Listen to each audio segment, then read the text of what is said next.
Cette Coupe du Monde au Qatar marquera à coup sûr la fin de nombreuses légendes du football bien au-delà de la trentaine pour qui ce sera sûrement leur dernière participation. Sniff, ça nous fait vieillir.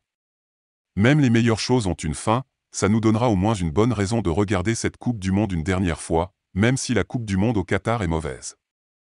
10. Pépé, 39 ans. Pépé, déjà âgé de 39 ans et encore avec toutes ses dents, lui vaut le respect.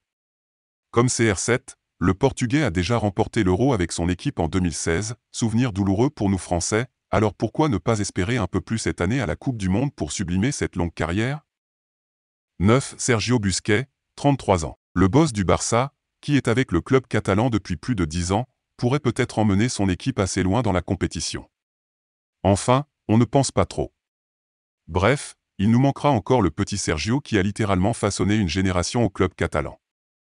8. Karim Benzema, 34 ans. La participation de l'actuel meilleur attaquant du monde avec les Bleus est encore incertaine.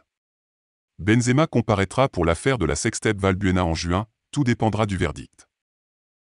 Cette année, KB9 est en très bonne position pour décrocher le Ballon d'Or. S'il participe également à la Coupe du Monde, sa carrière serait encore plus importante, d'autant plus que le Qatar serait sa dernière chance, alors croisons les doigts. 7. Robert Lewandowski, 33 ans. Lewandowski a 33 ans et en aura 34 à la Coupe du Monde, ce qui signifie que cette édition sera sûrement sa dernière. Le Polonais est déjà en lice pour le Ballon d'Or avec Karim Benzema, mais on sait que ce sera KB9 et il a un peu de pression supplémentaire avec ce monde pour cocher toutes les cases de son palmarès de carrière, mais il semble peu probable que la Pologne gagne. 6. Luka Modric, 36 ans. Ballon d'Or 2018, le capitaine de la Croatie a également été élu meilleur joueur du monde en 2018 et il brille avec le Real, notamment lors du dernier affrontement avec Chelsea. On peut logiquement supposer qu'il est capable de mener son équipe croate à la victoire.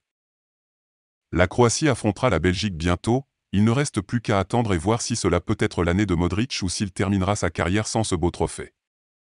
5. Ángel Di María, 34 ans. Di María sera dans le même bateau que Léo Messi lors de cette Coupe du Monde, ils devront bouger le cul ou ils mourront sans avoir gagné de Coupe du Monde. Oui, je suis extrême, mais c'est la stricte vérité.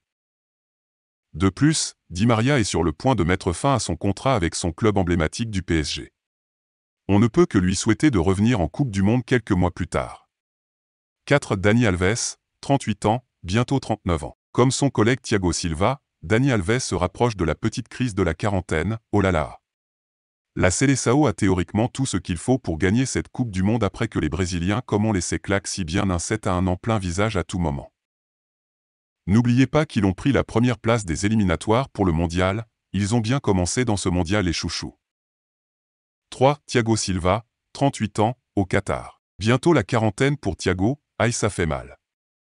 Ce sera donc probablement la dernière apparition du Brésilien en Coupe du Monde et il n'en a jamais gagné non plus dans sa carrière, donc ce serait vraiment le moment. Réveille-toi Titi, c'est maintenant ou jamais. 2. Lionel Messi fête ses 35 ans au Qatar. C'est en quelque sorte la dernière chance de l'Argentin de briller avec l'équipe nationale et de remporter enfin le titre ultime qu'il attendait depuis toute sa carrière, celui de champion du monde. L'Argentine a déjà remporté la Copa América 2021, nous pouvons donc supposer que Léo est confiant avec son équipe. Pourquoi ne pas essayer d'obtenir le titre? Il n'était pas allé aussi loin en 2014. Enfin la première place revient à Cristiano Ronaldo, 37 ans, oui, 37 ans. Eh bien, la carrière de la star portugaise a un peu mal commencé alors que le Portugal progressait dans la phase des barrages pour les éliminatoires de la Coupe du Monde. Waouh, dommage. Comme Messi, CR7 veut remporter ce titre prestigieux pour terminer sa carrière en beauté. Et même si ce n'est pas gagné pour le Portugal, ce n'est pas tout à fait impossible non plus, n'oublions pas qu'aux côtés de CR7 il y a Joao Félix, Pepe ou Bernardo Silva. Likez la vidéo si ce n'est pas déjà fait. Laissez aussi votre point de vue en commentaire.